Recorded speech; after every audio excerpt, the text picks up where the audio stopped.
لروجلات باجار کوبانی تا خاکانیا کردان به چاندنیا بخچیان تیناس کرن به تایبت جی به چاندنا باجانان او خاصه.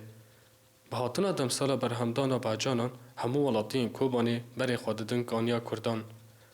کوسر یک جی خودین بخچیان و تاخه جمعه بحثا آوه چاندنا باجانان کر. از کوسر هم شکونی ما و وش بیستانه می مجبه کندر چاندنا ملوخیه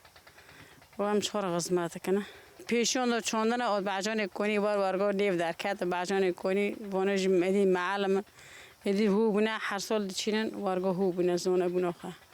دبی باجانی دبی سوگل ما دبی گشکی سور کرد گشکی والله اما ما ششون شتل کرد اما سیسیون چان ما ششون را کر شتل کرد آوه حتی ما دهان یونزونش گدا باشه هوزان جی یک جی خودین بخچین کانیا کردانه. او دبیجه دریجاهی باجان وان دگهیج 65 سانتی متریان. لگوری وی باجان کانیا کردان جی باجان دورین دن جدانه او تایبتمندیه که وان جی جبو خارنین کبنه شوپین کوبانیه. توفین باجانان دمه آدار دا دخم بن آخه. او باجان لدورین دن ناین چاندن او باجان کانیا کردان به تام آخواه تایبت و دریجاهی آخواه تیناس کرن. نوی من هوزانه شکانیه و هم بعجان که کودشینن کار ما بعجان کار ما زراعته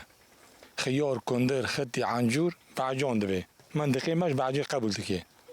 وقتی انت زراعتی هم قبول بکتنه دریجی باجان دیگه چه خود؟ درجه بعجان جمع یه تلفنی داره 65 سانتی من ها تلفنی من داره 65 سانتی بعجان من ملکانه چونده بون ارتفاع خال جمعه اما هن عردی بوش مثلا شوفه جرا دلینن اما عید نرز دادشینن ام حب دکن عرده زود وانو جمع شونی جولو کنه شونی کمونانه شونی کس بره من توخم مای پنجان عرده رشاندی با 15 مای ششان شتل کری آی روز 19 مای 8 و از جد که ما اول برس که ما بوجره آوا بعجانه ما بری یکیه طبعا بری یکی شکله که بری دیان شکله که ها فرقی خواه بری یکی متی تو که بعجان خودی عرده خورده به من دوخیه مثلا و بعجان نه دوخی به که ارتفاع خود دریج به